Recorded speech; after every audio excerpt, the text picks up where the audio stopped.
If there is a message for us today, I believe it is to learn to live from our heart in love.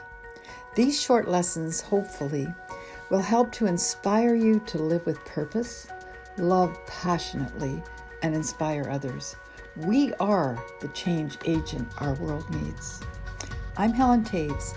Step into the river today with me to explore the mysteries of God. They are not hidden from us, but for us to discover.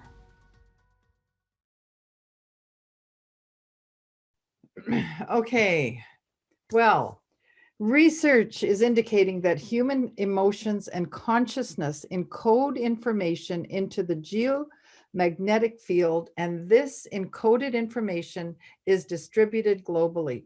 The Earth's magnetic fields act as carrier waves for this information, which influences all living systems and the collective consciousness. And we're going to unpack that a little bit tonight before we go into intention.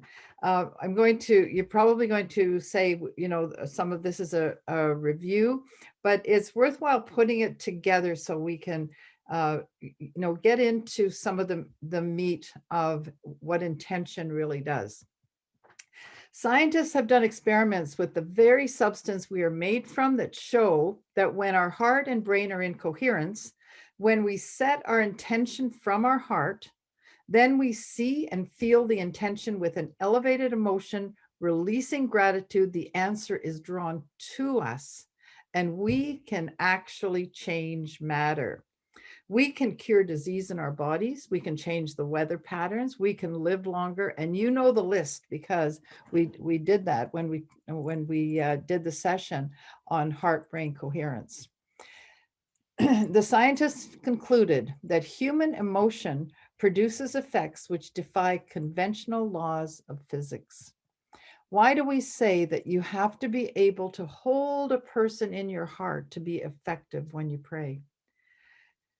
Galatians says, "Do not be deceived. God is not mocked. Whatsoever a man sows, that also will he reap."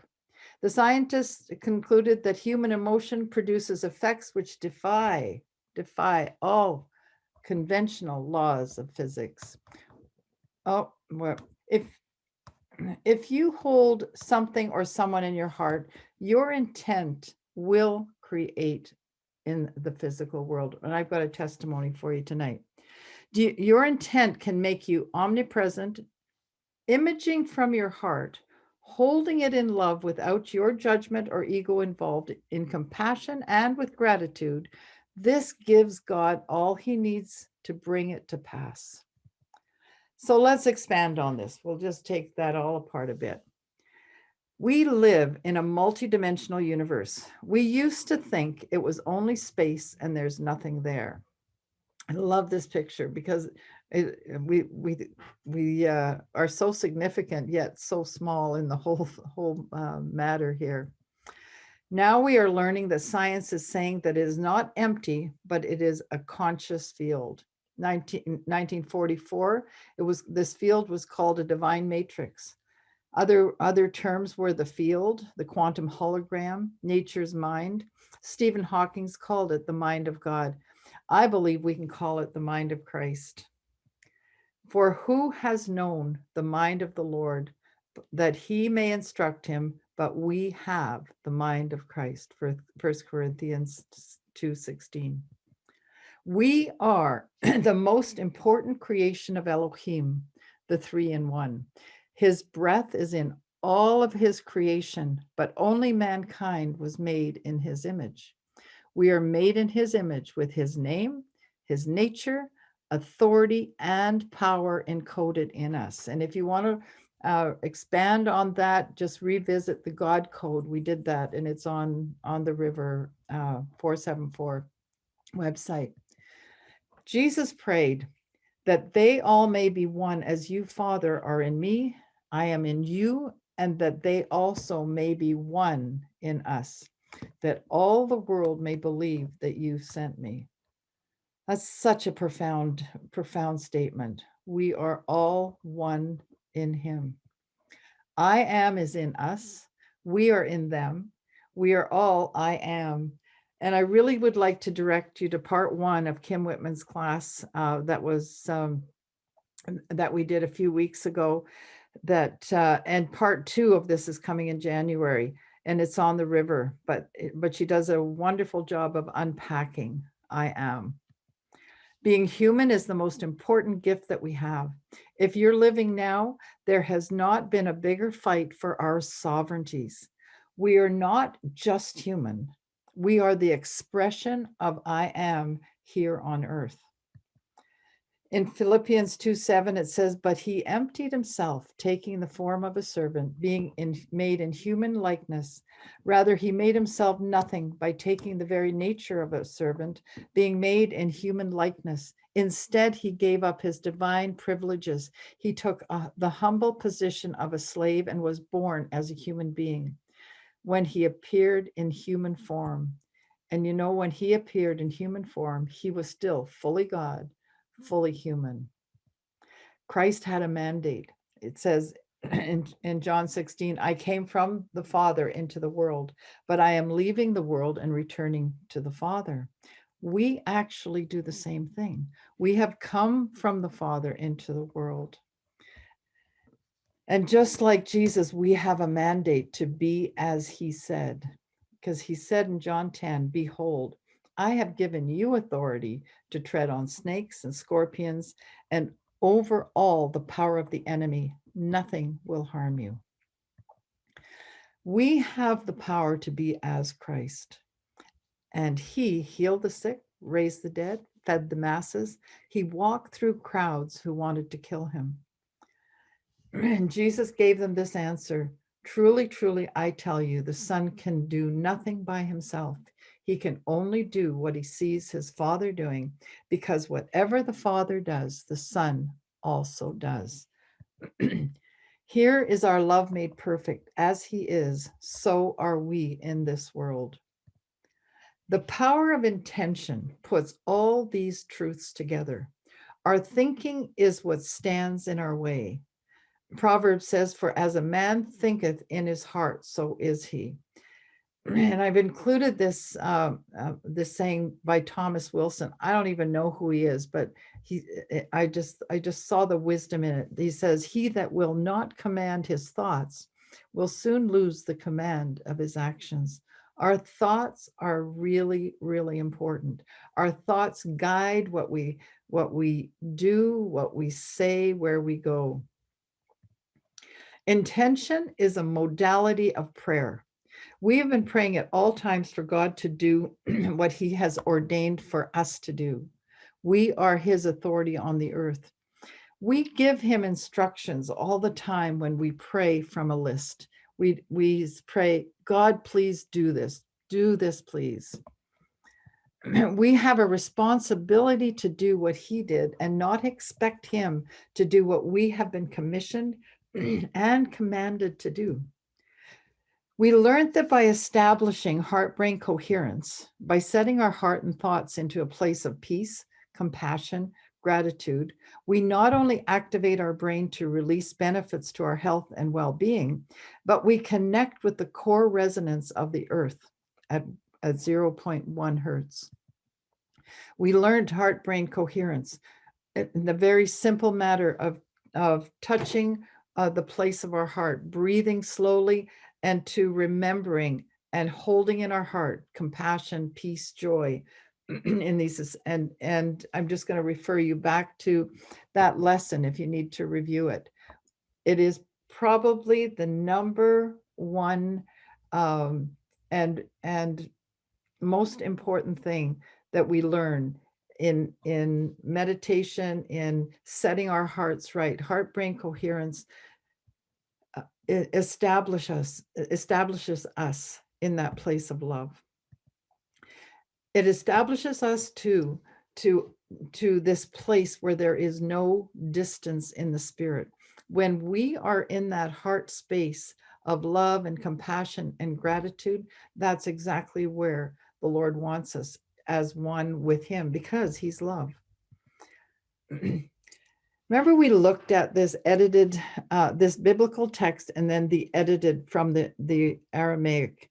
The edited text from John 16:23 says, whatsoever you ask the Father in my name, he will give it to you.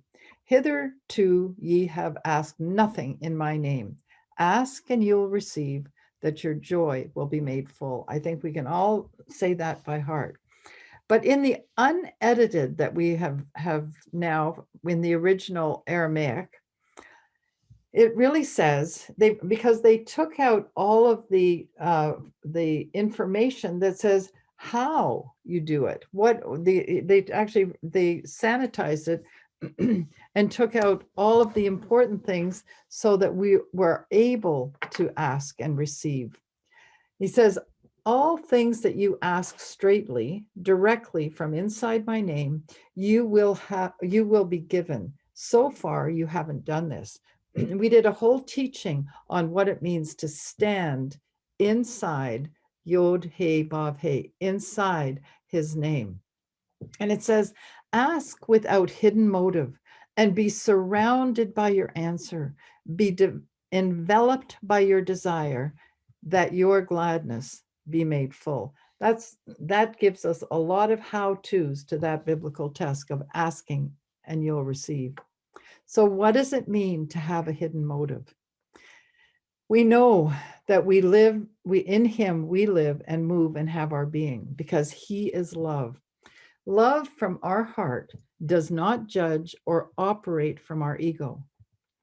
This past couple of weeks, I've had the most amazing experiences that have brought correction and encouragement. Have you ever been in a teaching, have been teaching a class, or maybe you're teaching your children something? When everyone in the class seemed to understand. Sadly, in this place is the one person who keeps saying, yeah, but. And they put what you're trying to say into another paradigm to fit their own mindset. Then they would call you and ask you for more information or insight. Then they asked you if you would help them to write their paper or do the assignment on the subject. Then they would call you and say, can you please pray and ask God? Just fill in the blanks. Well, this friend that's in my life, for some reason, could not grasp the concept of sonship. And I was feeling for him, but I was also very frustrated. And I knew I needed to take him into my heart and intend for him, to see the situation resolved, to see wisdom received. But what I did was, in my mind, I judged. And then when I did that, I realized by doing that, my ego was in the way. Have you ever heard a teacher or a parent say, what's wrong with you? Can't you understand? Well, my attitude was as bad as that.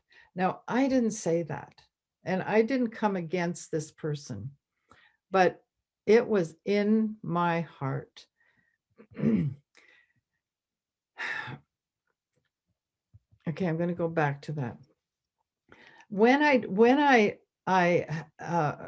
was in this scenario with this friend, the Lord just pulled me up really short, and he showed me not the problem with the person, but the problem that was in me. The problem was that I was frustrated with something I really couldn't do anything about, but I judged it. And when you judge something, or when I judge something, that says it says to yourself, you know more and you know better. And that was so not what the Lord wanted. Anyway, I'm going to go on to the second thing that happened. The second, and these happened back to back. This person was a dear friend. He didn't ask, or they didn't ask for anything, but I wanted to pray because the potential seriousness of a diagnosis that she received. The medical report that she got was recommending one thing, but she was in good spirits, and she knew that Jehovah Rapha is her primary care physician. I felt her heart's desire, and I wanted to join with her to hold her in my heart.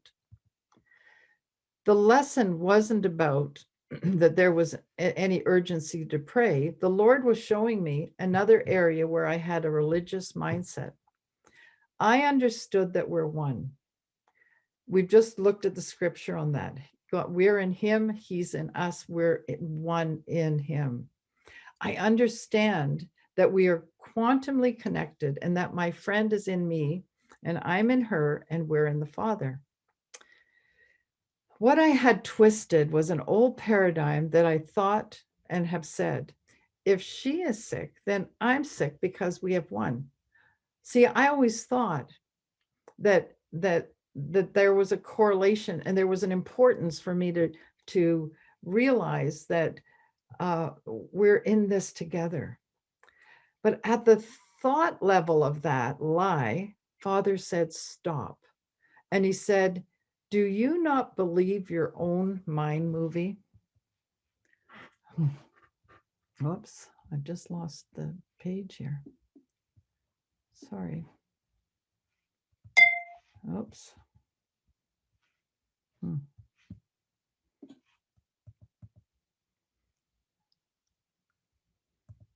Okay. I know that many of you were with us when we did the mind movie, and in my mind movie, I have these sayings: I am health, I am wealth, I am wisdom, I am love, I am unlimited. And you know, I have been living in that mind movie for so long, these have become living truths. But then God asked me, he said, you are health. How can you even think that you have a disease? All of a sudden, the penny dropped. And I realized that when I hold this person in my heart, she comes into the place of health, of I am health. The same will be the portion for that person.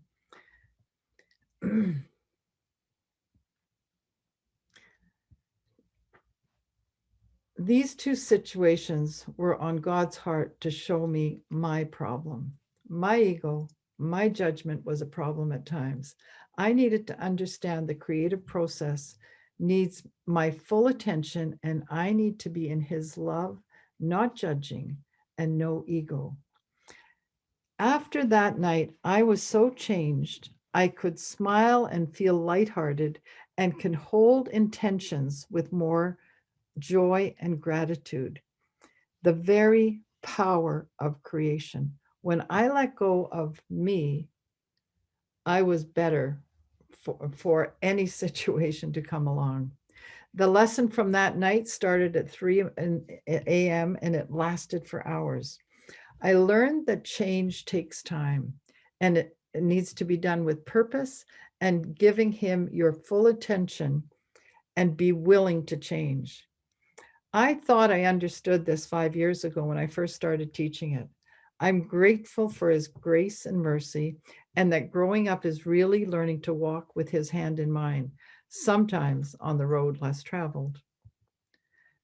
When we're learning this, we need to take time to meditate, to align our inner energy with his, to go into that place where we can see what the plan and purpose is, to fully engage, nothing wavering, and to learn to love without judgment or ego.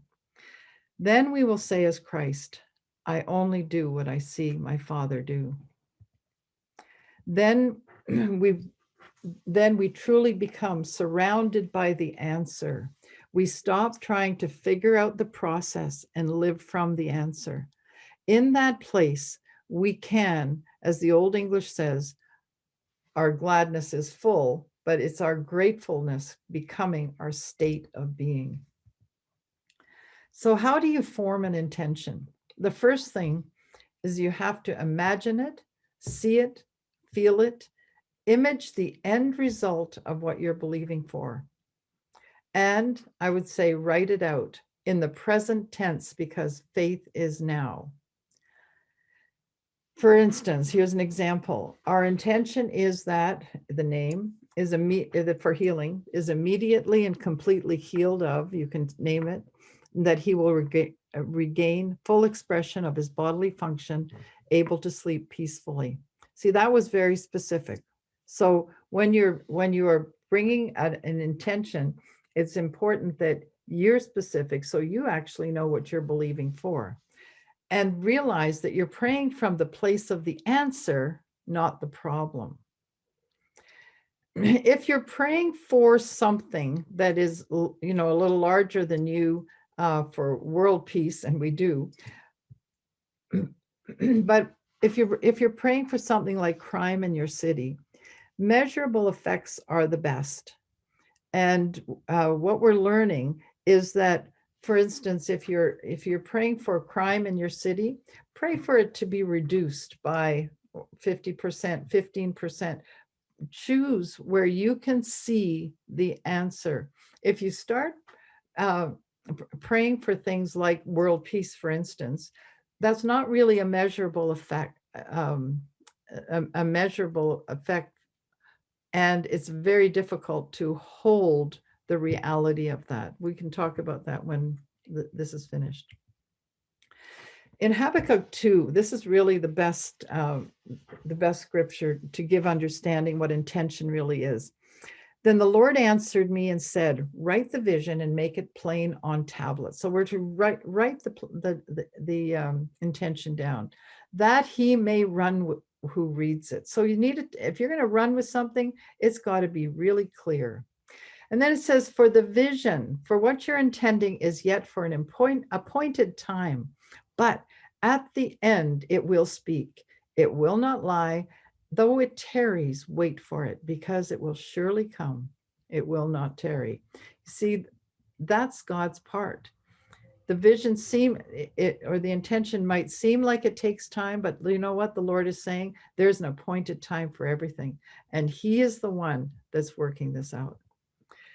So if you're with others, you agree together and then appoint a person to read the intention and begin a timer for 6 to 10 minutes. If you're with a group and holding an intention, it's our experience that 6 to 10 minutes gives the group an opportunity to stay focused in that end result that you're intending for. And what happens during that time is that the Lord starts bringing you the process when you're holding something that you're intending for. He will often show you the end results in even greater ways than you can imagine. That he'll show you some of his own processes. He may show you the angelic, and many times that time that you're holding in the silence with that intention becomes an ascension time, because you go into his heart and he shows you things. So in the middle of that time, and we set this time not only because it gives you an amazing insight into what God's doing, but it changes you to hold steadfast what it is you're believing. So in the middle of that time, we suggest that it's read out again so that everyone keeps their focus. And then at the end, read it again, but at that time, release it into the Lord's hands. He is ultimately the one that knows the details and how to bring it to pass. And when you do that, when you totally release it, keep it in your heart without wavering. Regardless of circumstances, remember, the end says, for the vision is yet for an appointed time, but at the end it shall speak and not lie. Though it tarry, wait for it. If you hold something or someone in your heart, your intent will create it in the physical world. Your intent can make you omnipresent, thinking and feeling as though it's already answered. When the situation comes from your heart, it has the power to materialize. The only way that we can change our lives is to change our energy, to change the electromagnetic field we are constantly broadcasting. In other words, to change our state of being, we have to change how we think and feel. And that's Dr. Joe Dispenza. We release our intention into the compassionate source field of information, and that compassionate source field is God, Yahweh, Yeshua, Jesus, our Creator. So Where your focus goes, your energy flows.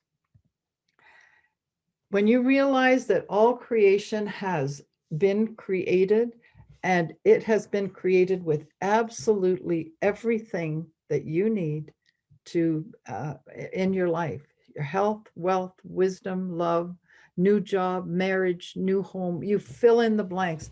There is absolutely nothing that that you can't imagine, that you can't dream, that isn't already there for you. We're learning to bring it to us. And, Neville Goddard says, you must make your future dream a present fact now by assuming the feeling of your wish fulfilled.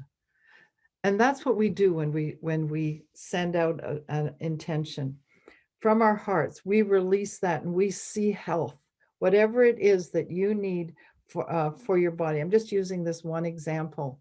And if you look at this wave, because we're not teaching on frequencies right now, but actually when you send out an intention, it's a very slow wave, but we focus on what we're believing for.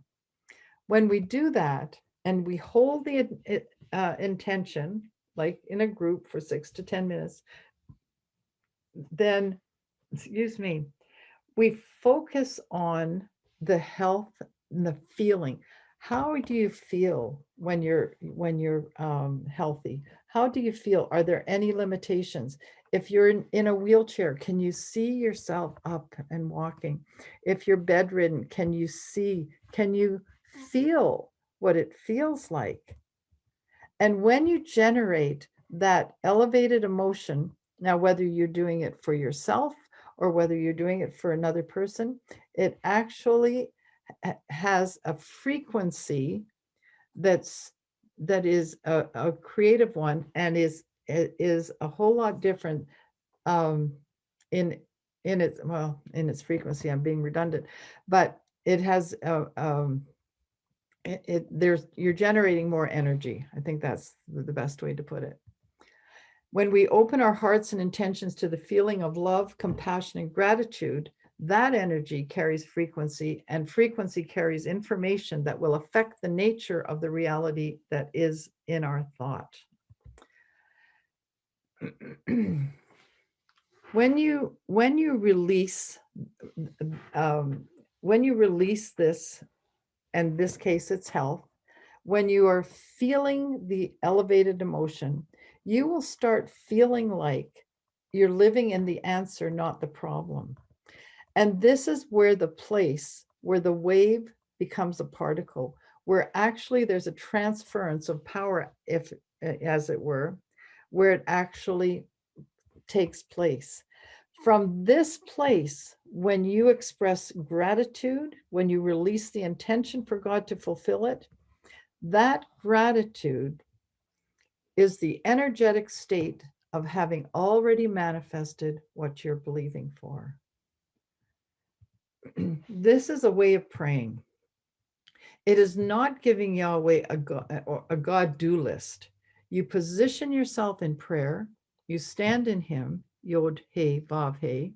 You feel with your heart of love who He is, and the intention and what the intention is. It becomes who you are. You become the prayer. You're not just the person who is praying.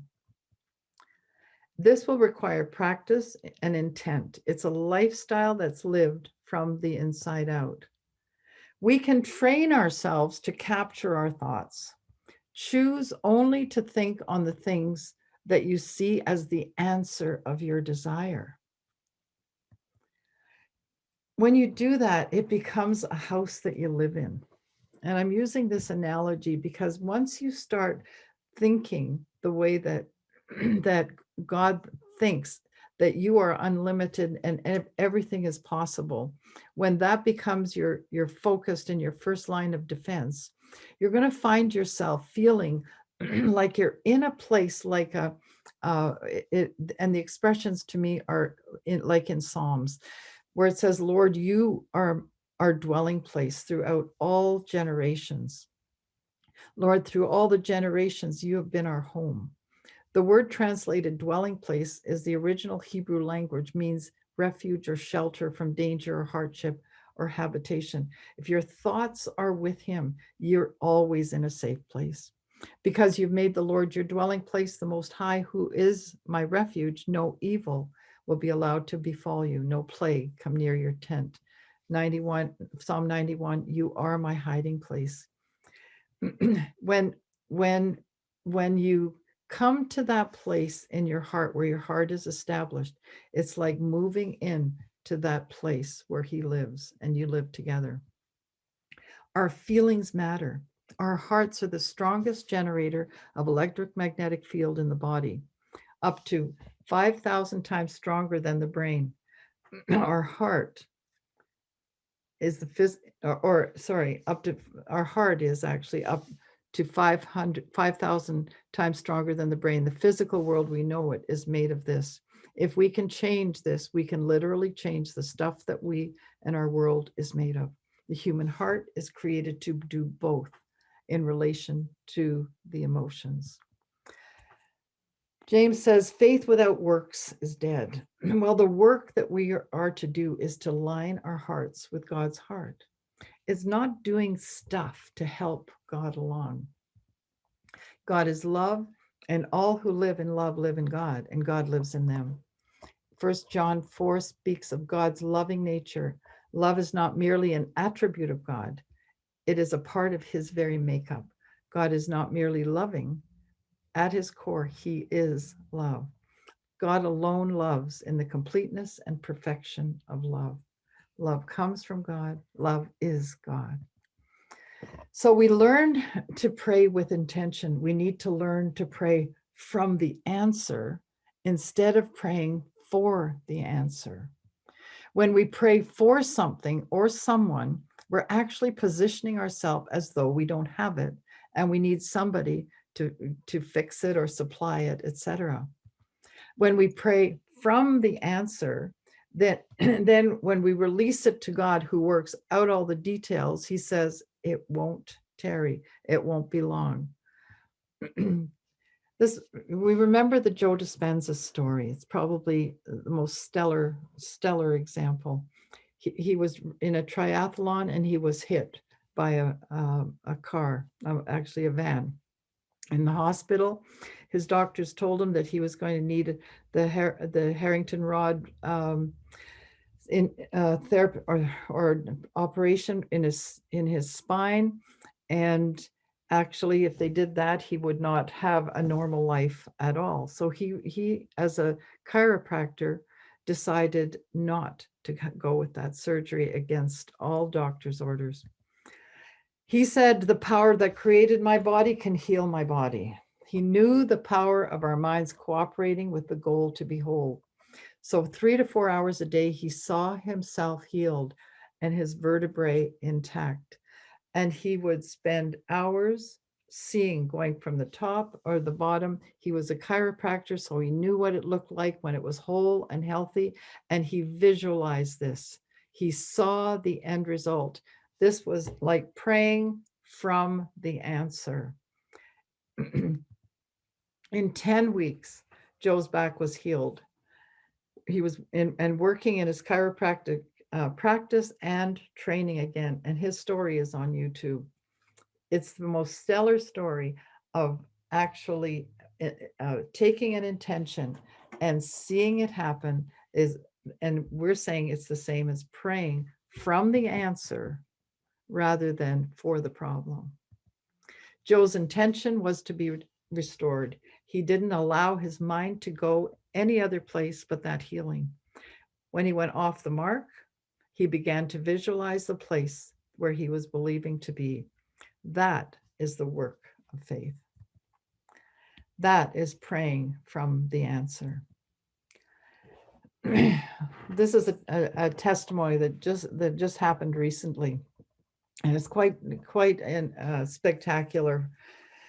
In June 2014, the Lord gave me a gem from heaven, and I know some of you probably heard that, there's people that have got gems.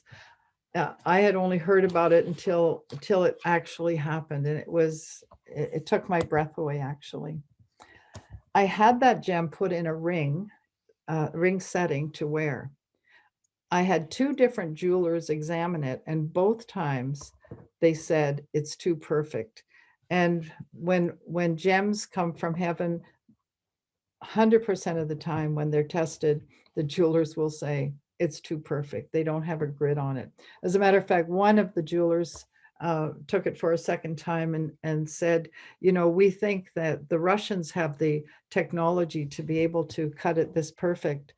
And I just smiled at him and I said, well, I think it's a little farther north.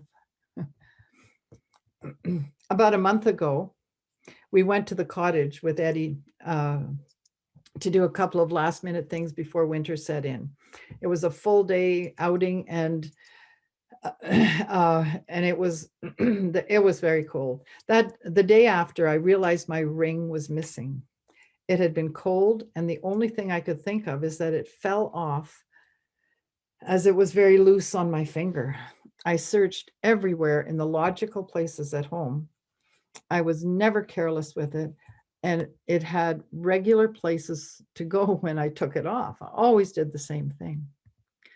That evening, my son Bob came over and I told him what happened. He tried to assure me that we would find it, and he also had a friend at the lake with a metal detector and that he would help us. He also tried to help by looking in the logical spots for it. On the way out the door, he said, "Mom, God gave it to you supernaturally. Don't you think he can get it back to you the same way?" Well, that was Wednesday night just before a Zoom, so I didn't want to say anything to Ed at the time.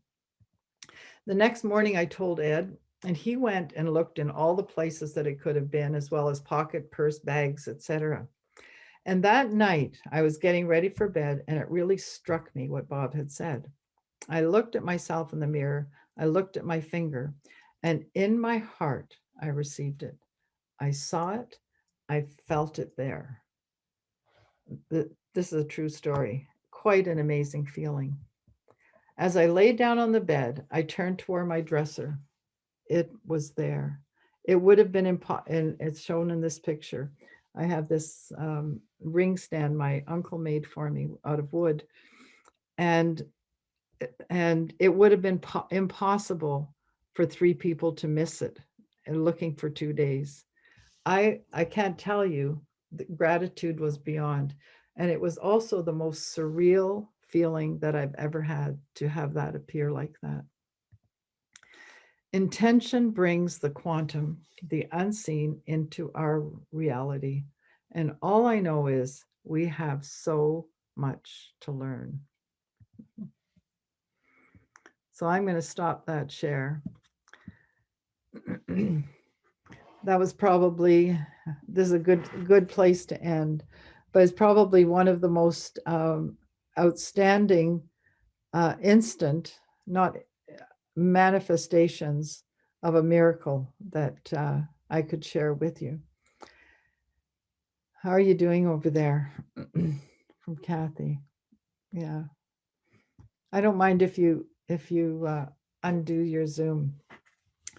If you are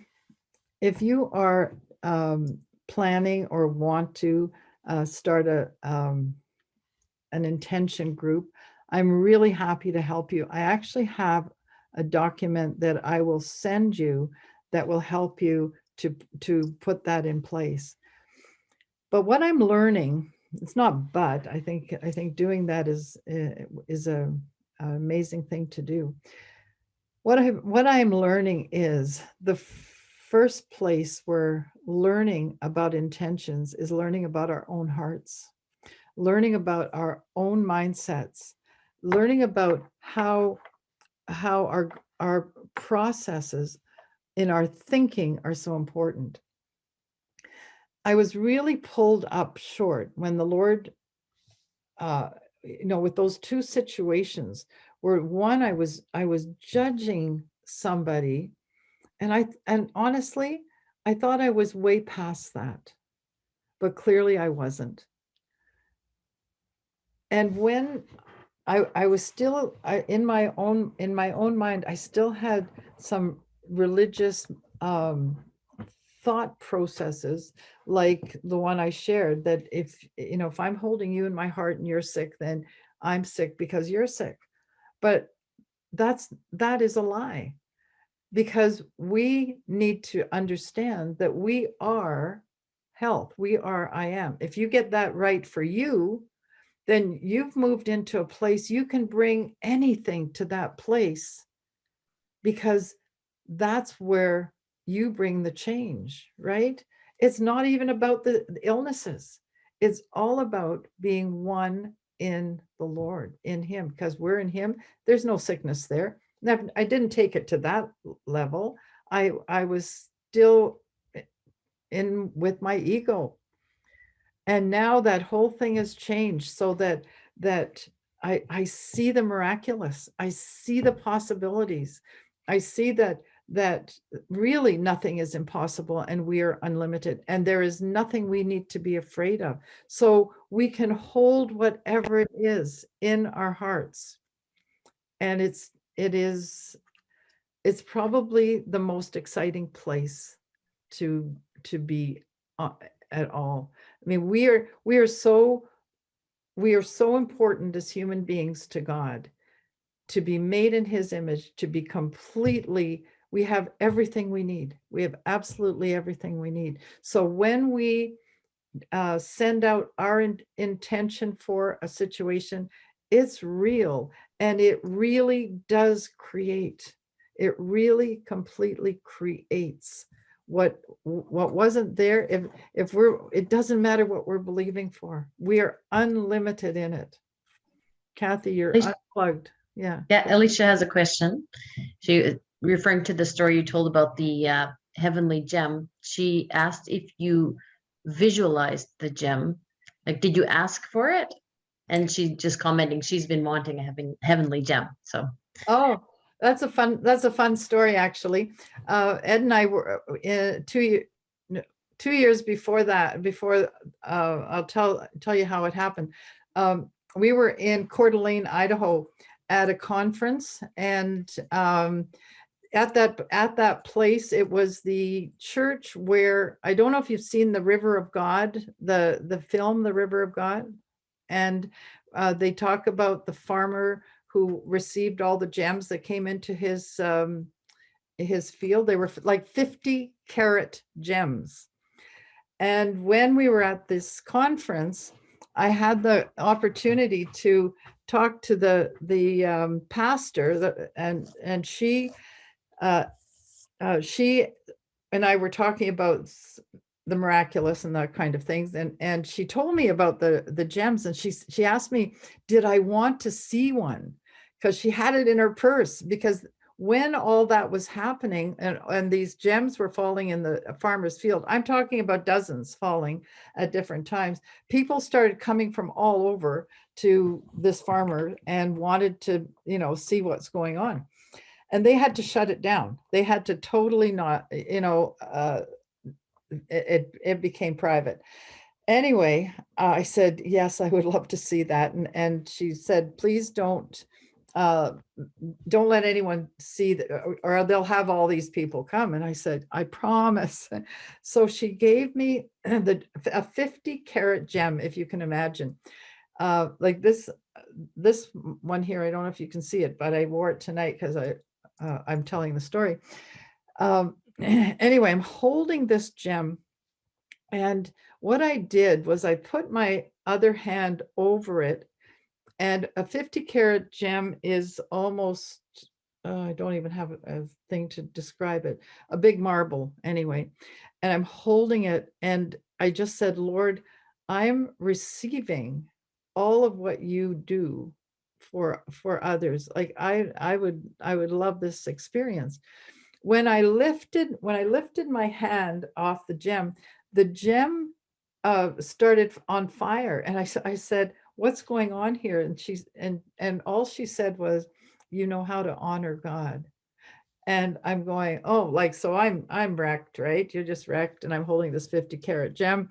And that was I didn't pray for one. I just received it, actually. If he's going to do that for a farmer's field, he can do that. Well, it was 2 years later. I'm cleaning my office that looks really junky right now, but it's Christmas, and I had cleaned off this whole desk area, nothing on it. And I was having a meeting that night, and I was so it was totally pristine. I left the room and I came back about 10 minutes later, and this gem was sitting in the middle of the desk. Like there was my daughter was home at the time, and so I went out with the gem. I said, Sue, did you put that on my desk? And she said, oh, of course, Mom, I carry those around with me all the time. It was just crazy. And then I had it tested, and that I don't know why those things happen. It's really fun when it does. And I don't think there's anything wrong with asking. You know what? I just believe he's no respecter of persons. What he does for one person, he'll do for others.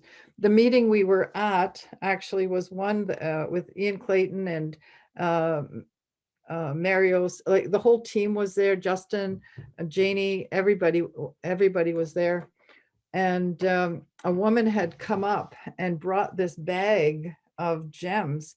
They were small colored stones, actually, we find out. And it was a fraud. It was a fraud. And while she put them on the steps by the altar, and everyone was going and looking at them and everything like that. And I just sensed something was amiss, and went and talked to the pastor. So there's a lot of goofy stuff going on, but if that's something that's in your heart, then it's important to God too. Is that a fun story?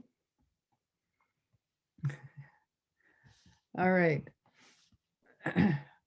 Oh, I think I hate everybody all muted. I like sound. Yeah, good story. That's so beautiful. My gosh. All right. So intention is praying from the answer, not for the answer. Is that making sense? Yes. All right. Yes. Okay. Has learning intention changed your prayer life?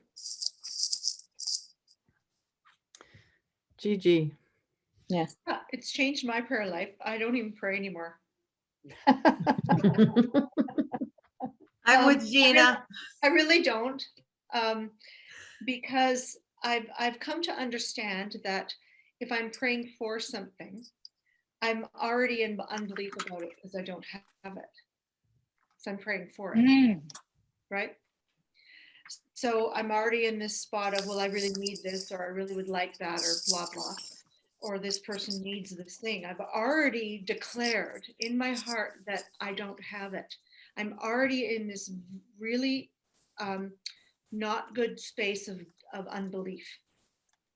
So I've realized that it's become very, very real. And I'm thinking, oh, well, that's why I don't have any prayers that are answered. Hello. Yeah. Because I'm decreeing and declaring my unbelief about the thing because it's something that I need. So when I kind of realized that, I thought, okay, well, this intention thing is interesting because I cannot intend for something for myself or with somebody else, or do an intention with someone, if I haven't first understood what is the desire of my heart, or the desire of the person's heart. Right.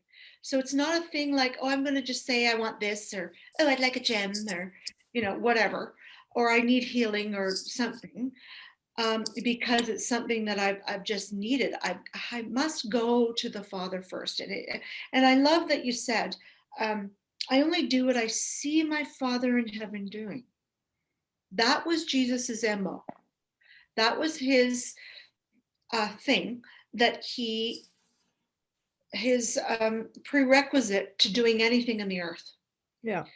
He said, I only do not what I hear my father telling me, or what I read in this book called the Holy Bible, or what somebody else wanted. He said, I only do what I see my Father in heaven doing.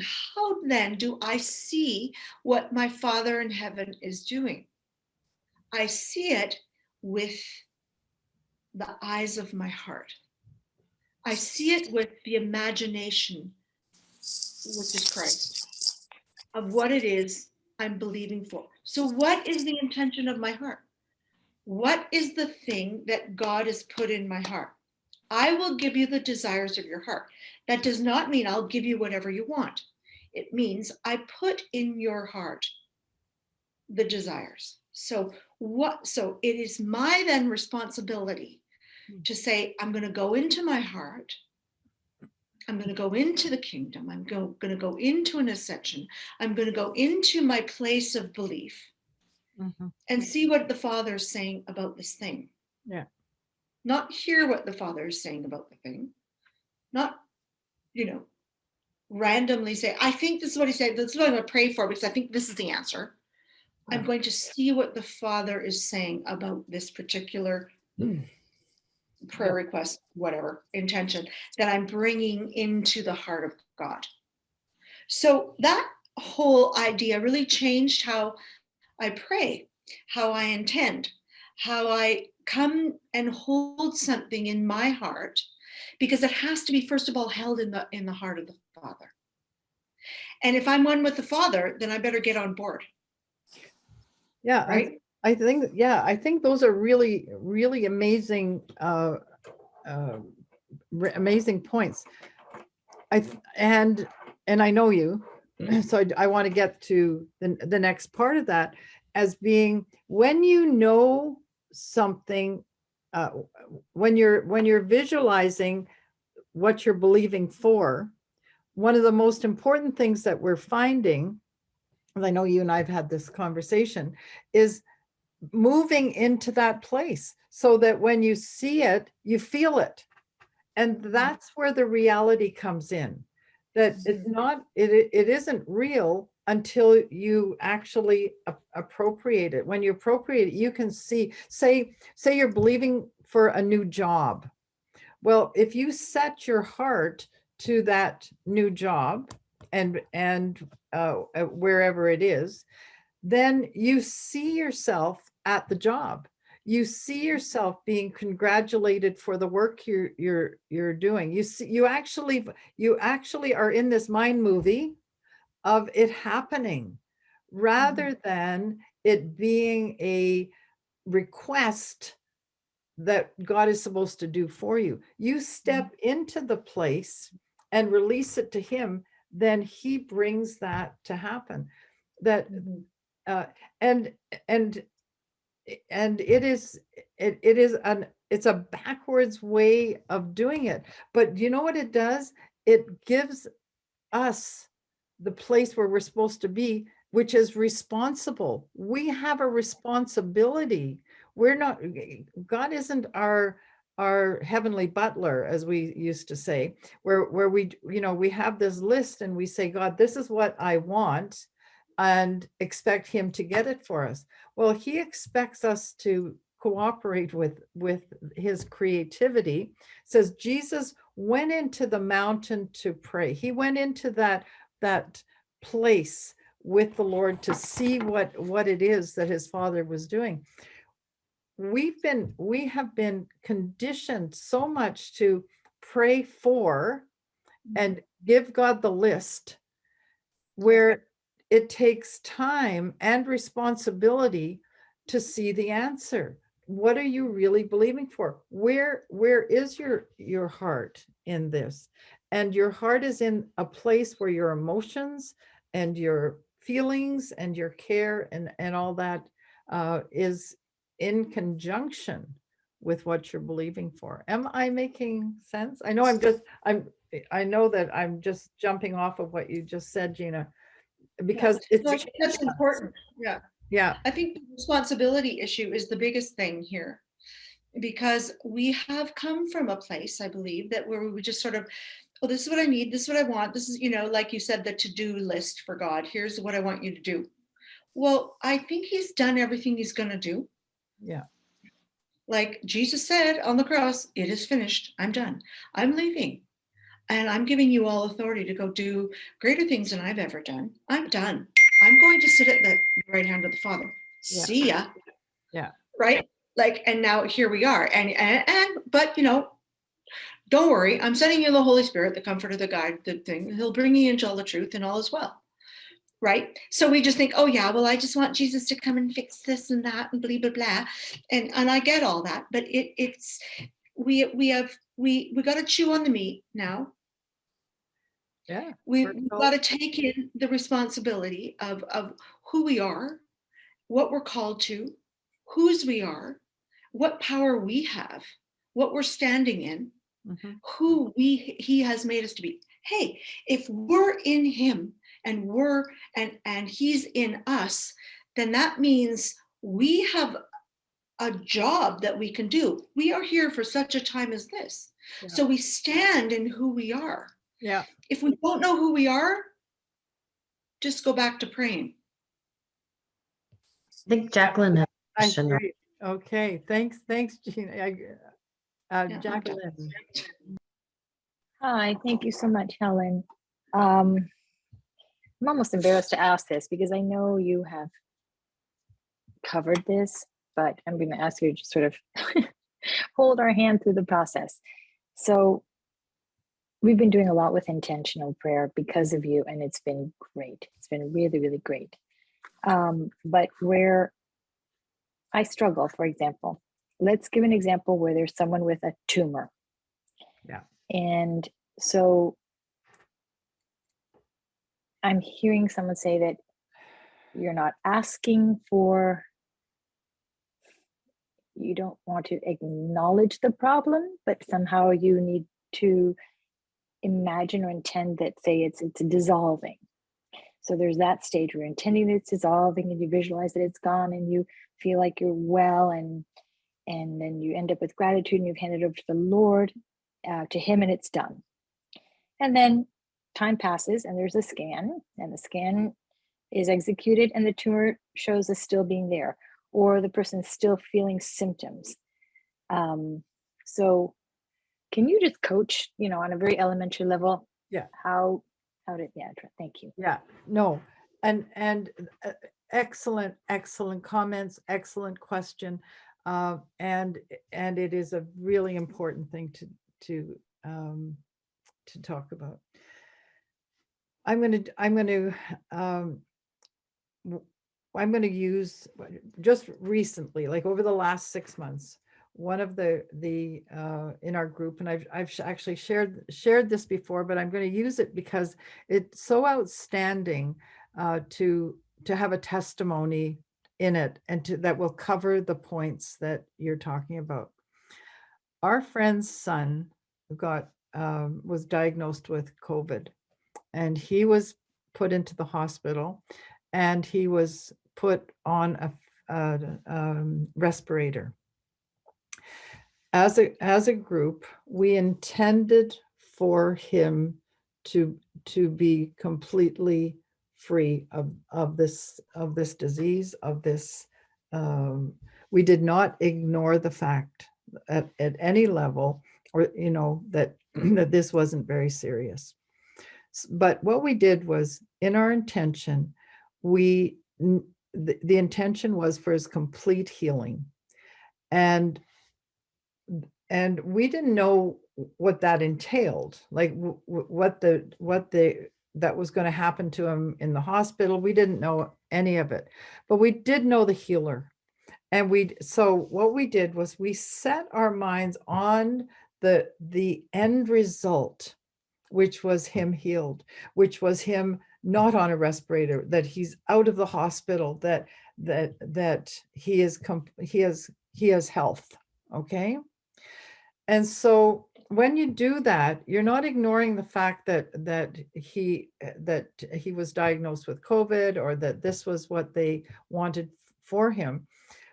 That's not ignoring it. That's just going to the end of what we're believing for, right? Which is the place where he's healed. So now you're going to put yourself so that you're believing from his healing, not for it. Not because when you say I need something, that is telling the Lord you don't have it. But when you cooperate with the fact that of what was done on the cross, and Jesus said, it is finished. He healed our diseases. He took our pain. He did all that. So now we're agreeing with that. And in that intention, there we saw him get up out of the hospital and home again. This man is I'm going to say in his late 40s, 50s. So and so then during that time, okay, we did that intention time, and then what happened was he got worse. It didn't look like he was getting better. The symptoms were not lessening. As a matter of fact, they came to the time where they called the family in to say goodbye. I mean, we're in a time where you're not allowed visitors or anything, and then all of a sudden they're calling the family in. So it got very, very serious. So when that happens, generally you can get upset with it and say, well, this isn't working. Or you can keep your focus and say, well, we saw the end. We saw what we were believing for, which is him coming out of the hospital. And so I'll just tell you my personal, how I dealt with it personally. I would hold him in my heart and see it. But I asked the Lord, can I go and just go in the spirit to him I do a lot of praying at night. So I would imagine myself going and standing at his bedside, and I would speak to him. I would speak health. I would speak the word to him. I would encourage him. And I know this sounds really weird, but that's what I did. One time I went, and his father, who is no longer with us, and I've never met him, but I know his name was standing over him, encouraging his son. And I phoned his mother and told him what I had seen.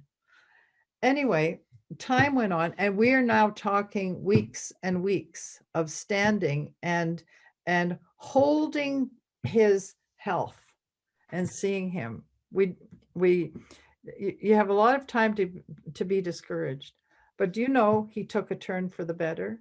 Do you know he got better and better? Today he's back home with his family, recovering, getting stronger.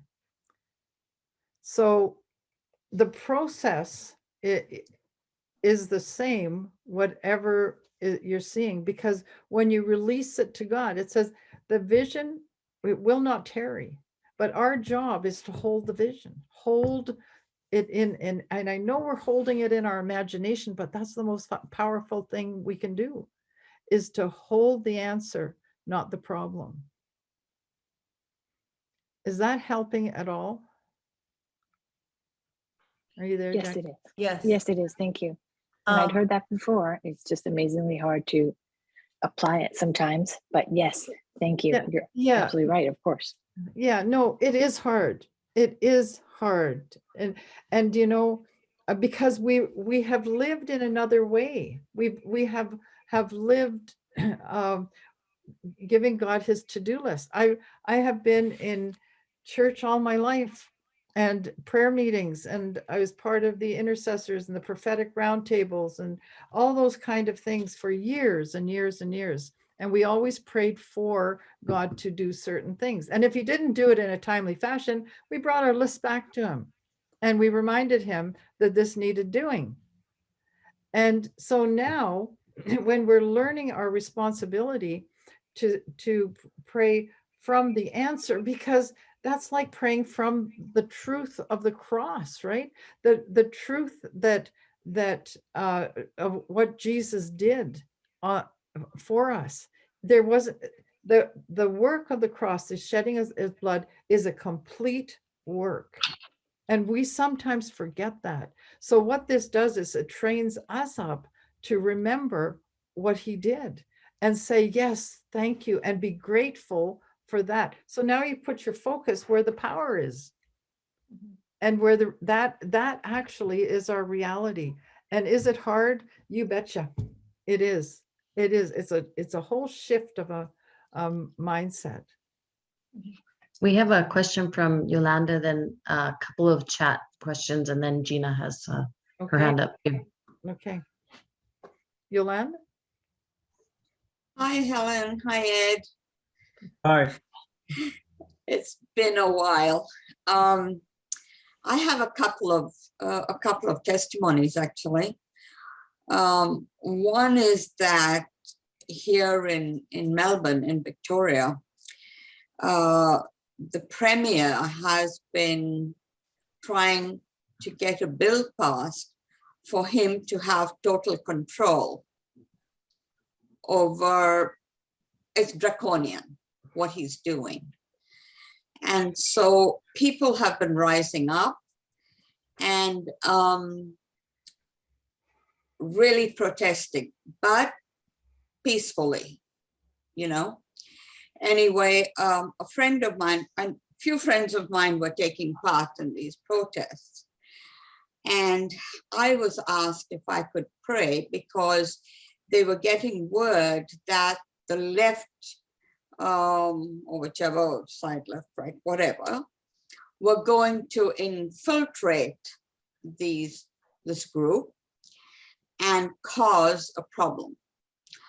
So what I did was, and I know a lot of other people were praying as well, but what I did was I stepped into Yeshua, and then I rose above the group, keeping in mind there were 500,000 plus people protesting.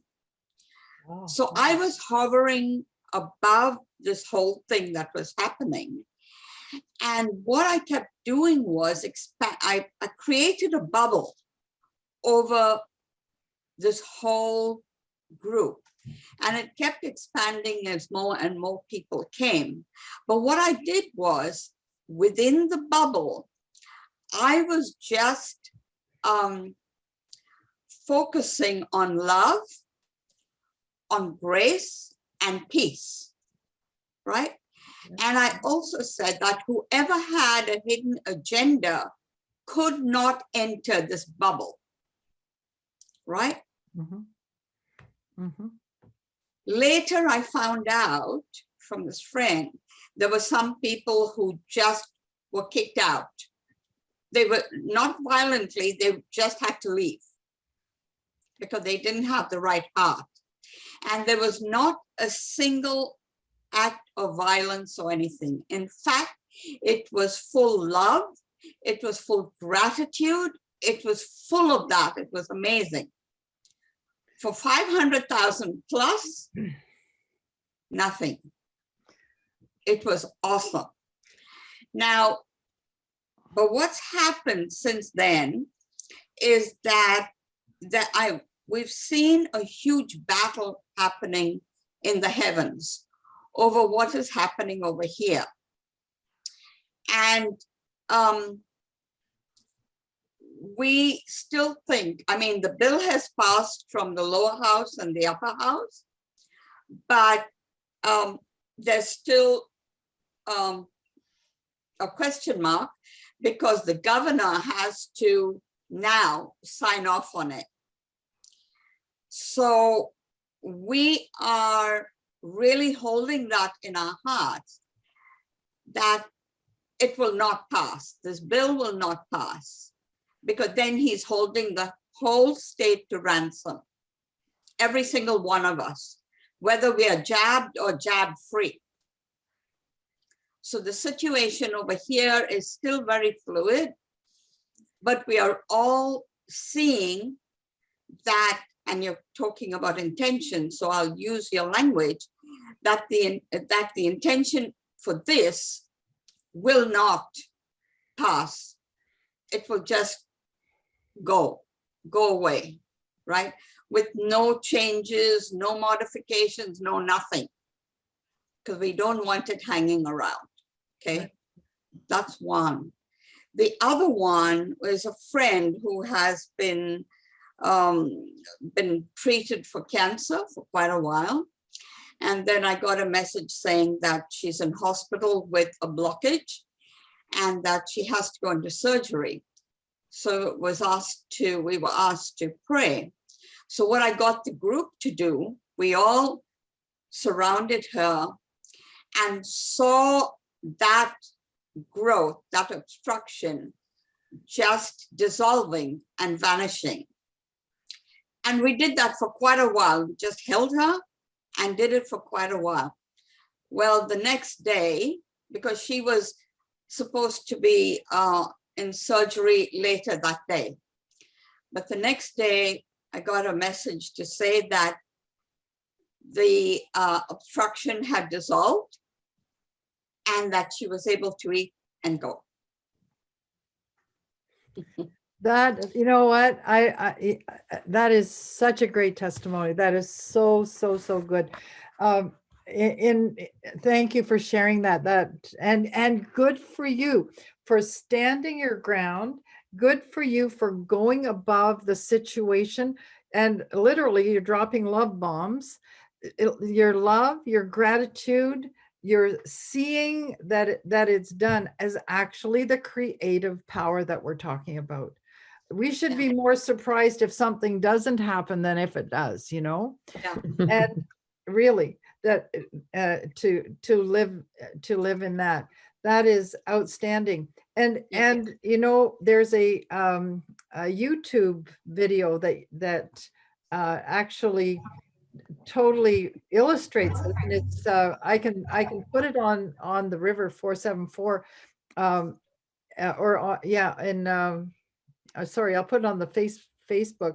It's Greg Braden's where he was in a medicineless hospital in Beijing, and Yeah. they have it on film where this woman had bladder cancer. They have two cameras show on what's happening in her body, and it shows the picture of the cancer in her bladder within 4 minutes of the practitioners doing exactly, Yolande, what you're doing, which is seeing the situation dissolve. Now yours is a political one, this was a health one, and we could actually watch the cancer disappear in less than 4 minutes.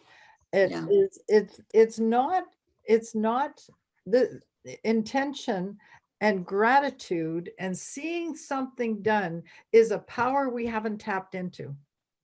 Yeah. And we're breaking, remember, we're the group, we're going to break the 4-minute mile. We're going to see things that other people are dreaming for. And those are the kind of things, Yolande, don't quit on that, and stay in love, stay in gratitude, because that's seeing what the Father does. And how he works it out, I don't know. Like, I don't know how he got my ring from being lost at, 3 hours away from here to my dresser stand. I have no idea how he can do that, but he can do it. And I know that sounds frivolous, right? Just a missing ring when there's such things going on. But I'll tell you what, as all these things together, being able to see and hold in our hearts, I know it's in our imagination, but it's the most powerful thing we have. Yeah. Mhm. And we So need. good. Yeah. Okay. I just want to add something else, Helen. During this whole thing, while we were contending for Daniel Andrews, who's the premier of our state, right? And Justin was with us, Justin Abraham, as well as a few other people. And so we were all sitting over this whole situation. Well, what happened was the couple of nights before that, I had dreams where I was in this place where it was the Roman Senate with Caesar, Julius Caesar. And he was standing there and he was surrounded by all these senators. And but instead of Caesar standing there, I kept seeing Daniel Andrews as him standing there. And he kept reaching out for help, but nobody would touch him. No one. There was all this space from him and everyone around. And then Caesar turned around and said, "Et tu, brute." And I thought, Lord, what does this mean? Anyway, then I saw Andrews trying to climb steps, but he kept slipping and going backwards. Now, Justin saw the same thing. And a couple of other people had similar visions about this. And so I thought, well, this bill is not going to pass. It is not going to pass. The Lord has shown me that. This is it. Well, I don't know whether I misinterpreted what the Lord was showing me, because he has shown me time and time again this whole scene with Caesar. Yeah. Right. And so I said, this bill is not going to happen. But then I was watching live our legislative assembly where they were debating this bill, and people who had said they were not going to pass it, passed it. And it passed from the lower house to the upper house and the upper house. And I said, Lord, you showed me and you said, your word does not fall to the ground. It will not fall to the ground. So what is happening? I don't know. I don't know whether I didn't discern right. I don't know whether because we wanted it so badly that we saw that it wasn't going to happen. So it's still, everything is still up in the air about that. Well, yeah, and that's a whole other, a dream interpretation is a whole other situation to it. I just want to encourage you to stay with the intent for what you're believing together, and keep your focus there, keep your love there, keep your gratitude there, and I believe you'll get answers. I believe you will. Kathy, who's next? Maggie had a question. Well, Maggie wanted to say, this is so amazing. Okay. I'm new to all this and was wondering how the powers of intention links to faith.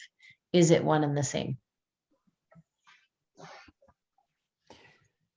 Where are you? I always like to see. There you are, Maggie. Okay. Faith is the substance of things hoped for, the evidence of things not seen, right? So actually faith is an intention, if you look at it that way. If you look at faith as the substance, what you're doing with your intention is you're imagining the substance that you're hoping for, right? What you're doing is taking it another step to the place in the intention where you actually step into it. You feel it, you see it, you smell it, you envision it, and that becomes the reality of what you're believing for. So faith becomes the substance, of things hoped for, the intention.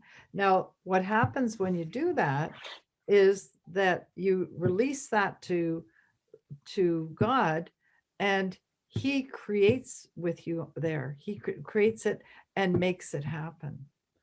It's a mystery, but it's a reality. It's a reality. I actually realized that I have a testimony because I've been listening to the videos, the last talk that you did about this very subject, and my nephew called me because my grandnephew grandnephew, he was going in for a reconstruct. His face was being reconstructed. So he went into Great Ormond Street Hospital for that. And my nephew rang me when we actually went in, and he was telling me about, you know, how he was feeling, and he kind of broke down, and he said he's not coping at all. So I said, I'm going to walk with you through this time, and we are going to believe that he's healed. And I realized I was using the steps that you'd provided before, and I just kept believing God for complete deliverance, that he would have a good surgery, because that was the first thing. There was one thing after another, surgery to be successful. So we said, he's going to be well, don't worry about it, everything's going to be fine. Well, he came through that fine. And then he had blotches, his skin started to get blotchy, like he was having an infection. So I said, okay, that's going to go, don't worry about it. And within minutes, within an hour, the blotchiness had gone. So whatever was trying to come through disappeared.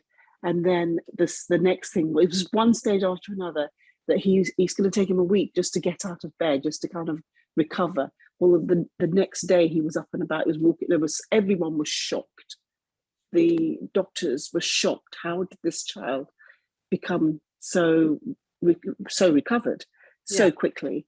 And he went home in record time.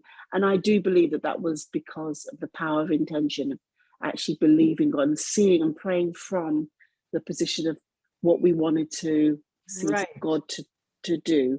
And so I realized that I have actually seen that happen. And he's out now. His face they've taken away the steel rods and everything, and he's doing so much better. But yeah, it really, really does work. So thank you, Maggie, you answered your own question. I did, didn't I? That is so good. And you did. And you know what? What you just described needs to be our life in prayer. You know, you became the prayer. You saw the answer, and you lived out of the answer. You didn't live out of this is what I need to have done. You saw it, and it was your reality, and God worked very quickly. Wow, I love that. Thank you for sharing. Okay, Kathy. Caroline had a put something in the chat as well, and then Gina, I think, and then Jacqueline, and then Claudia. Caroline was, I think, is talking about doing group intentions. I think it was in regards to that. She said she doesn't have a single person to be with physically, so she wondered about a solution about that. And she remembered that many years ago, God gave her a group of 6 from the cloud. One being Derek Prince and one is Jesus. And the group was called Dedicated Prayer Council. Do you think this is a group for her now, for her to group up with now? But it was 20 years ago, and she's never done anything about it. I think it's a new day, Caroline. I think that the people that you hook up with are people that you need to be one heart with, and so that you're on the same page and you're not pulling at each other. We have a small group now. There's just 6 of us, but growing together and intending together has been stellar, because we completely are able to be one heart and get to the place of intending from the answer. So why don't we intend for you to have that come into your life? God knows where the people are. What do you think? Yeah, I'm really happy. And I've done all my intending for 20 years. Because I've been on the front. This is like an amazing pulling it all together course that we've done, and I can see where I've failed, see where it's been good, and it's like pulling it together. And I'm wondering, like, seriously, I know so many people, but none of them are not the sort. They're still old. But I don't want to sound like I'm ahead of everyone, but it's just where you are in class, isn't it? And there's just no one. And I heard, I know I've referred to him before, but I heard Mike Parsons saying recently, sometimes he doesn't seem to have anyone. So he just says to the Lord, when I'm asleep tonight, can I do things with other people? And he said, I know I do. He said, I might never know their names and who they are. And so that suddenly reminded me of this group that God gave me. I can still see it. It was very, very clear in this vision. And some of them were the old mystics. There was one called Jane Lead. I remember that name. It's probably somewhere in my books. Right. So that was all I was going to say. Should I go back to them perhaps for a while? But maybe you're right. The intending for people might be a very, very good idea. Well, You know what? even have an online group, I suppose. Yeah. Go with your heart. Go with your heart. Believe big. Frame it up. See what your heart is saying. Are you seeing yourself sitting in person with 3 or 4 people, or 6 or 8 or whatever people, or are you seeing a Zoom? Zoom has become our new living room in a way. But see it, and then and when you see it, welcome the people in and hold them in your heart, and make it a real deal, and then release it to the Lord and watch him bring the people to you. It's That's good. Quite amazing what he does. Quite amazing. In spite of sorry. Go ahead. Sorry. Well, I was just going to say, to finish that, I've had a couple of experiences lately where I behaved in a way that I felt was it didn't help the situation. And so yesterday I said to the Lord, a couple of days ago, okay, so something's going wrong at the moment. There's something not right. What? And he said to me, do you remember 20 years ago when you never ever did one thing without preparing? He said, if someone came to your house for a meal, you're not going to sit there and hope it just arrives on the table itself. You have to make it. So he said, do you remember? And he brought to mind a lot of things, that every time I knew there was a visitor coming to my door, even for a cup of tea, or whenever we had a prayer meeting or a this or a this or a this, even big church services back in the day, I always spent a good 20 minutes to half an hour alone preparing it. Like I did whatever the Lord said. It might have been angels, and even at my gate here, there's an angel, and we talk, and not one person's allowed to enter this property that doesn't pass who God says, and no one can bring anything demonic or anti or negative into this property. There you go. And so he relieves them of their stuff at the gate and gives it back when they leave. That's not my business, but my business is my property. So he said to me, you never prepare now, never. He said, you're the one, Caroline, you're the one that's just hoping the meal will arrive on the table. What? Abracadabra, the meal's there. No, it's not. You're in government over your own house. You have to prepare. So from that day on, which is 2 days ago, I've had 2 or 3 events, and I've prayed for them in advance. Like he's calling it preparation. Good.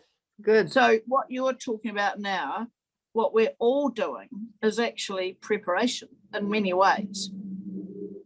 To bring. There you go. Yeah. Sort of. It's just another way of looking at it. Yeah, and it is, and we're responsible. The thing is, we have a responsibility, right? And yeah, we do. Yeah. Good. Oh well, thank you. Good for you. That's awesome. Okay, Gina, then Claudia and Jacqueline. I was just going to say way back, and thanks for all that awesome stuff, everybody. But Yolande, that was a great example of an intention. because you brought it to the heart of the Father, and you saw a thing. You co-created with God, saw the intention and held it, and never let it go. And I think that kind of thing I've found in intention takes courage on our part. We have to be able to say, yeah, I'm going to go in. I'm going to take responsibility for seeing this thing with the Father, whatever the intention is, and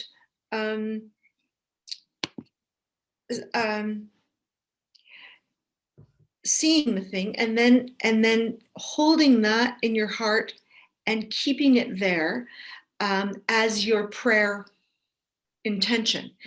And I found that if you see something that the Lord shows you, how could it not be? Like, right. How could it not be? It wasn't like, Gina. Exactly. Yeah. It wasn't a mistake. It wasn't oh, well, I'm just imagining stuff. Well, yeah, exactly. And the Lord told me at the very, very beginning of all of this several years ago, I was having a little trouble with that. I thought, well, yeah, I'm just sitting here imagining all the stuff that I think that I want, that I think that would be cool to be the end result. So what is that? And the Lord grabbed hold of me. He said, do you not know that the imagination is the language of the Spirit? And I thought, oh, no. I thought imagination was this thing that I made up in my brain. And my mom said, oh, you have such a great imagination. That's just really whatever, and it's not, because the imagination is God. He said, God said, let there be light, and light was. And I don't believe for 1 second, and we're light. We are the light of the world, right? Okay. There's lights in the sky, there's a sun, there's a moon, let there be light. However you imagine light to be, right? Okay, we're part of that because we are light. And I'm thinking, God said, let there be light, and light was. There's no way that God hadn't first thought about or imagined what that light was actually going to look like before he declared with his words and brought it into manifestation. And I thought, oh my gosh, he imagined it first. He thought about it first. He sat with it first. He invented it. No one ever in this earth has ever created a thing or invented a thing without having first thought about it in their brain. They've never done an experiment without having first thought of how that experiment's going to go and see if this light bulb will turn on or whatever they're working on. So I started thinking about that. I said, well, I'm made in the image of God. And then I thought, wait a second. The word image is held and encapsulated in the word imagination. And I thought, oh my goodness, imagination is God. I'm good with that. Yeah. Imagination is the language of the Spirit. I'm in. I will never doubt that again. I have courage. I have boldness. I'm going to go and intend whatever, because I'm going to see first what the Father is doing in heaven. So I just wanted to, say that was a beautiful example, because that was exactly what Yolande did. And she had courage to just go and sit with the Father and see the thing. And then courage and bravery to say, yes. Yeah. Here I am, use me, I'm in. Yeah. Right. Yeah. 100%, Gina. And what I'm impressed with too, it was all done in love. It was all about love and gratitude and seeing it. And that is the creative force that we're talking about. Thank you for sharing that. Awesome. Claudia.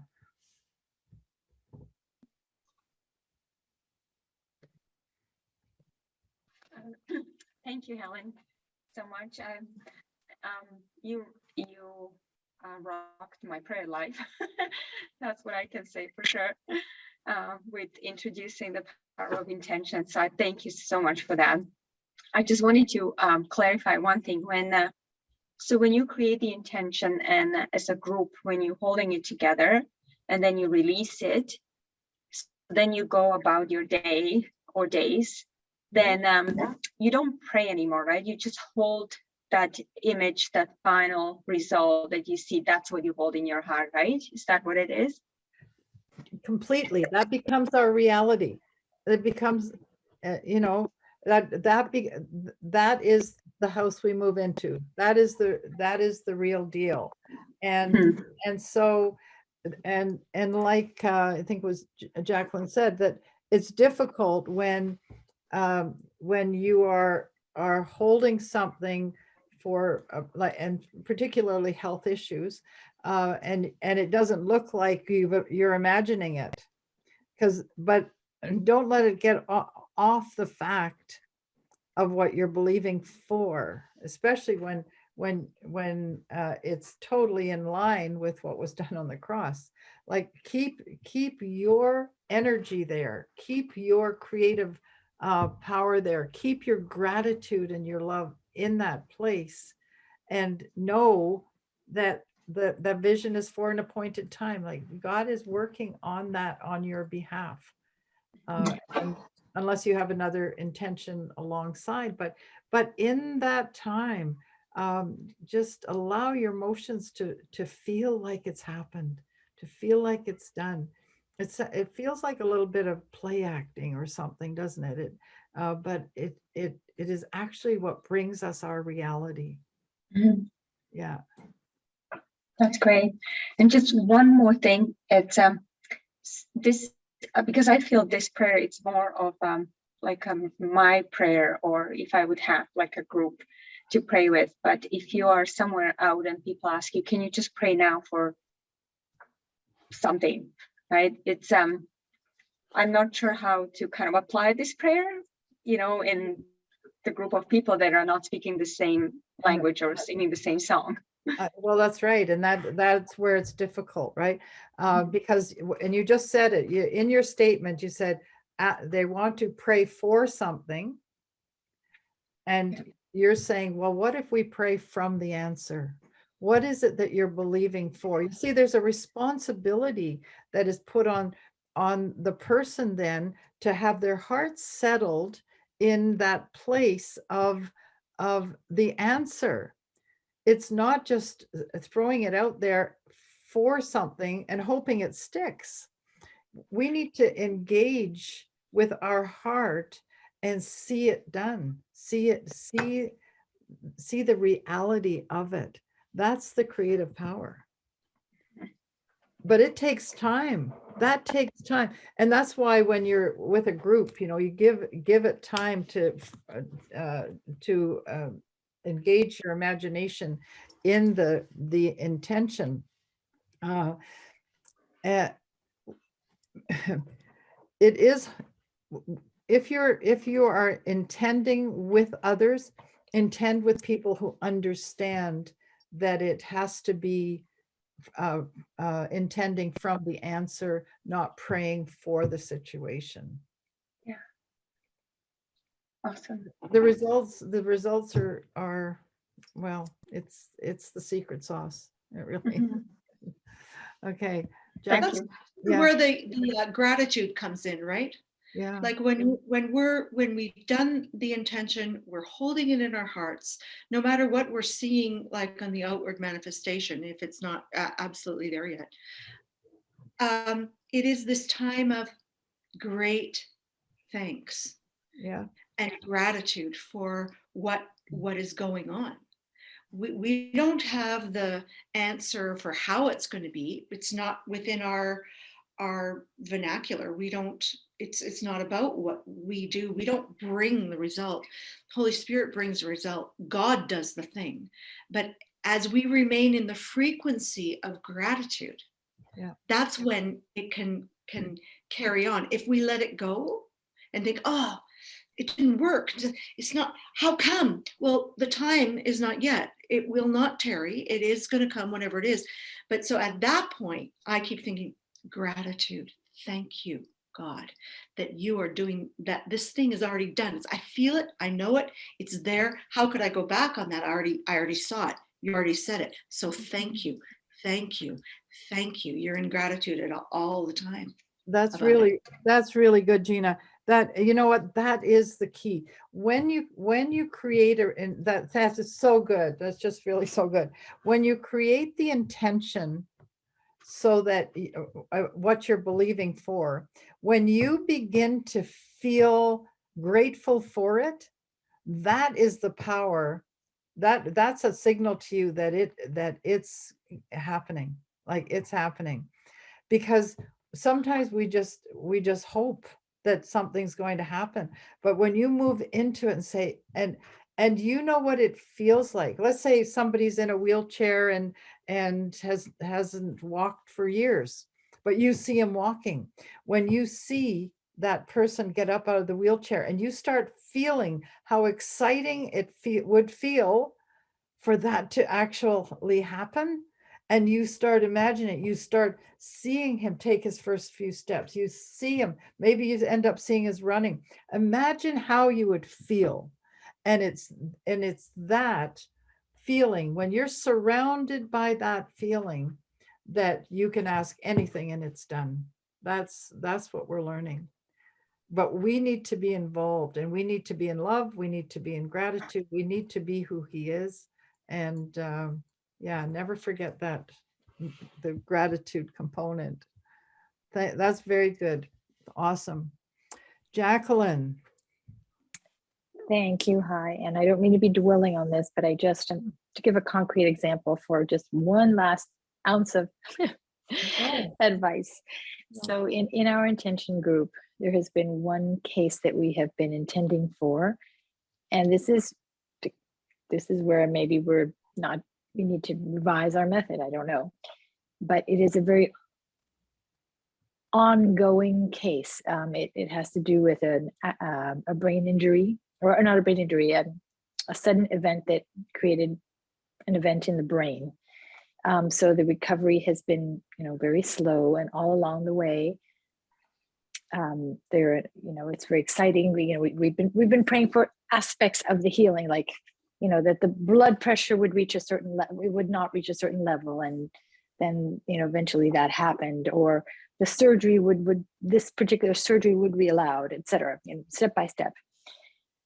And then it's been going on for quite a long time, and out of the blue, something will happen, like a seizure will come up when we've been envisioning the person is going to be completely complete healing. So at those moments where your faith is being tested, because there seems to be a setback, as a group, we have kind of re-intended partly to encourage the person who's most involved in this, to sort of reignite the vision, to reignite that this is done, this is finished in time, regardless of what we're seeing. Let's go back to, so in other words, we go back and intend again together. Is that appropriate? Or, once you've done it and you don't do it again. Yeah. Well, let's not put everything under the law, but let's break down a few things that you said. Do you mind me picking on you? Oh, please. Yes, do. All right. Permission granted. Okay. Because it's so common, and we're all exactly where you are. I mean, there's nobody here that doesn't get what you just said. It's our learning curve here. But you said things like, we're intending for. Ah, there I am. There you go. You said it's going to be. You understand? Your language is for something that's going to happen in the future, where the language of intention is now. And so that is our personally, our greatest challenge is to change our thought to that this is in the now. It's not going to be, it's Mhm. now. And getting our feeling, our emotions, and our gratitude in the now of Mhm. what is done. Because it's done. Like, Mhm. it's not easy. It's like it is finished. Like when we talk about the cross, we say it's finished, but now we That's have to right. translate to it's done. Yeah, That's yeah, right. yeah, yeah, And yeah. and you know what? It is done, and his wholeness has been created. It's already, it's just for him to for it to manifest. But that's what our job is to see it manifest and feel it manifest and to encourage everybody. So you can, I don't want to be the word cop on this, but our it's very evident where we are. We catch ourselves. We've given our little God squad. We've given our each other permission to pull each other short as our language doesn't match what it is that we're learning and believing for. Oh, for sure. And you know what? It isn't a formula. So when you say, can we do it again? Well, I just say, establish yourself, do whatever you have to establish yourself in learning this, because it's worth the learning. If it's something you feel that God's calling you to pursue. There are no have-tos, but it's really difficult when somebody's emotionally involved in it and has the I call it the yeah buts, right? Yeah, but what if? Yeah, but well, okay. And that is a difficult thing, but help each other to focus on the reality of the intention that is done, and then you will see yourself working from the answer, not for the answer. Thank you. Don't be hard on yourself. No, this is helpful. But it would seem like it might, since we're in training, it may not be, and maybe it may be appropriate in our group context to re-intend together, re-envisioning the answer, focusing on the answer, not as a not as a clarification of the quote prayer. No, re-envisioning the answer, encouraging us all to let's go back, let's see how beautiful this end result is that's happened, and it's just a matter of manifesting.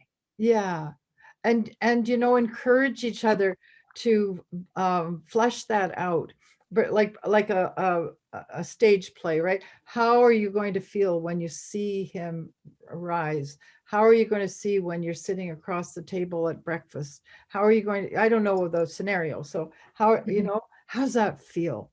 And allow yourself to feel the gratitude of the answer. And it helps actually when something takes a long time. I just continually bless the person, the situation, just continually bless it. And by the time I finish blessing, I'm so grateful for the situation. It's not like you name it, claim it, and disappear. You can actively hold that person and continually give God the gratitude for the answer that has been done. It is our portion, it's our inheritance, and we have the authority to do it. Thank you. Wow. Thank you so much. Yeah, and you know what, Jacqueline, just email me or write me. I'd be glad to, if you just want to talk, I'm here. We're learning together. Don't have all the answers, but I know who does, and together we can we can get to the place where we're breaking the 4-minute mile. Amen. When I had that experience with my ring showing up, there's nothing I could have done. you know, accept, see it, believe it, and feel the excitement. Looked on my finger and remembered the excitement.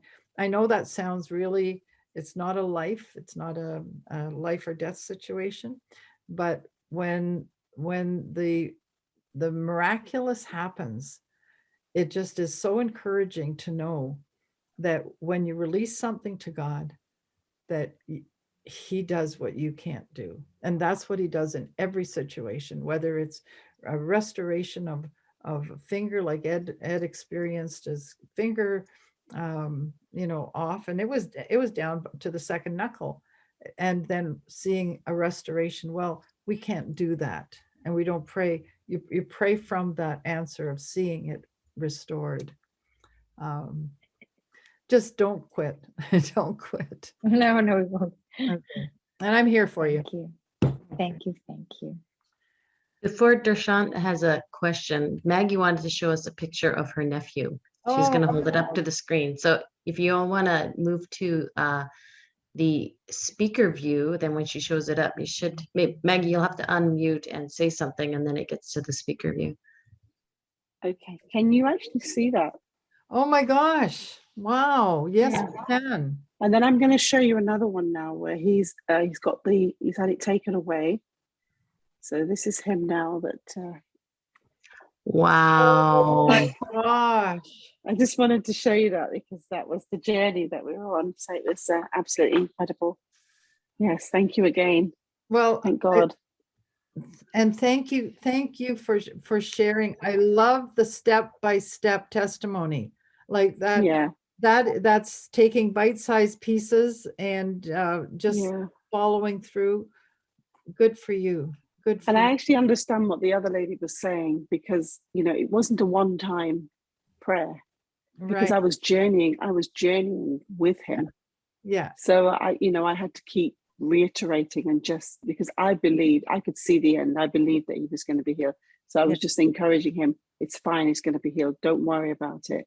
But it was ongoing, it wasn't one time, So I understand where she's coming from, and I think your heart will tell you what you need to do.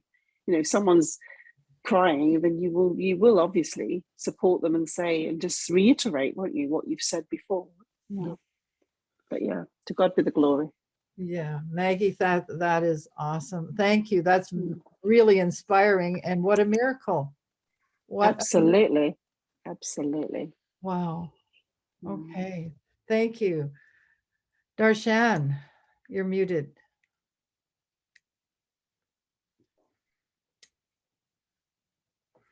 Okay. There you go. Am I on now? Can you hear me? Yeah. Okay. Well, our small group, Zoom group, we are working at this, and it becomes a laboring effort sometimes with intentions that we're looking at the language, and we correct one another, and that it's a beautiful thing, even though it is working. It's just doing this, practicing with one another, and it builds, of course, each one of us causes us to be more responsible, as that's been a really key thing to hear, and I appreciate you saying that, responsibility. But it is one of those things that seems like the Father is just creating more intimacy, and we're not offended with each other. Yeah. And it's like, it's work, because we're trying to get that wording right, at the same time not become so legalistic, but it's just good. I think we have to keep saying, God, you are grace in us, right? So I really, I enjoy the times we do have those intentions, and we're just really working at the wording. Well, you know what, that is so good. And the key is, right, to give each other grace, and learning together is really, really powerful. And not one of us has all the answers. Not one of us is the king of the hill here. And he's bringing he's bringing together an amazing community of people like us that are pulling the plow in the same direction. And if we're open to being directed by him and each other, by the way, you know what? Like, let's give each other that privilege of saying, hey, did you mean that? Or expand on that, or sometimes just, yeah, I know how you feel. I know. But And be really hungry. I mean, what the circumstances we're in now, where we can't see each other and meet at the house, you know, we're on Zoom, and it's kind of like, this is the way we're hugging. We're talking, we're trying to talk this intention. This is the way we're hugging. Well, you guys are doing a great job. You really are. You really, really are. And I see your hand, Elizabeth. You know what? I personally, I'm going to hold you. And for those of you who want to have a group or connection, I'm going to intend to see that happen. That for, you know, is your reality. For those of you who want to be part of a Zoom group, why don't you I was going to say, why don't you call me? Why don't you just email me, and I will answer you. And maybe this will be a platform that we can get something started for you, especially in this time of separation. That might be encouraging. Elizabeth. So I know it's 9 o'clock, it's late, and this is loaded. And so maybe I can talk to you privately about it, but I have not intended yet for Jen because it seems so big. Yeah.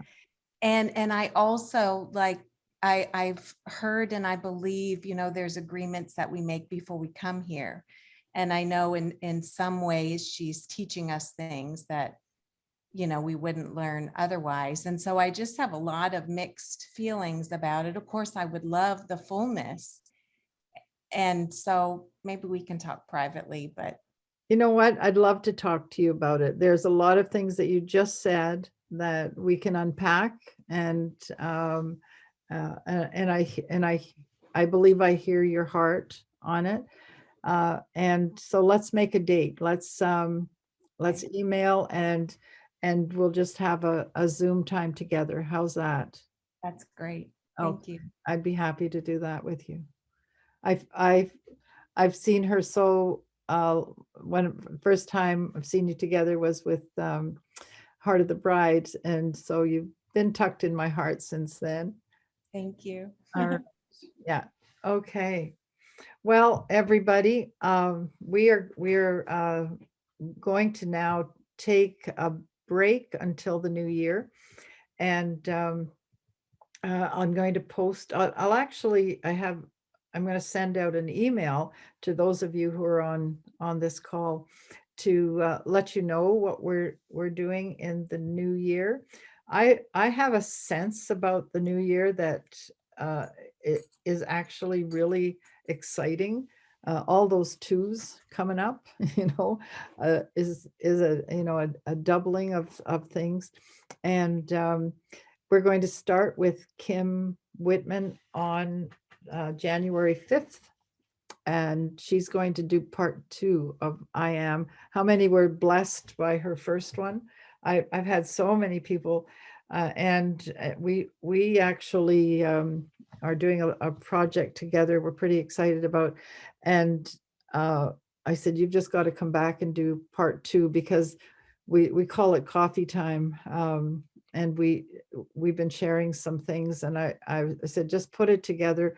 I want everybody to hear where your heart is here. I'm really excited about that. And then we're going to have another dream workshop, because I've had such a response to people who've had dreams coming out of the classes, and it's kind of fun. So it's not after that week. And then we're going to go into some other things for those who would like to continue this journey. but I'll send it out to you. I'll do it by email, and then it'll be posted as well. But in the meantime, I just want to bless your season right now. I believe it's a beautiful time of reflection. It's a beautiful time of light. And I know our situations are very different in wherever we are in the world. But one thing I know is that we're in him, he's in us, and we're in each other. What an incredible privilege that is. And what a delight that we can grow in that together. And I just confess over us, we are going to break that. You see, somebody should have corrected me right away. We break the 4-minute mile. We're the breakers of the 4-minute mile. I know it sounds silly, doesn't it? But anyway, I can't tell you how much I love you. I do pray that you have an amazing Christmas, and that there'll be surprises, that things that you don't think are going to happen, you'll be surprised by joy. So may the Lord bless you and keep you. May he make his face shine upon you, be gracious unto you. May he lift up his countenance upon you and grant you his shalom, his peace. Love you, love you. Bless you. Oh, Thank you for tonight. I love the chat. Love just isn't the big enough word. My heart. Thank you. Okay. Thanks, bless- Helen.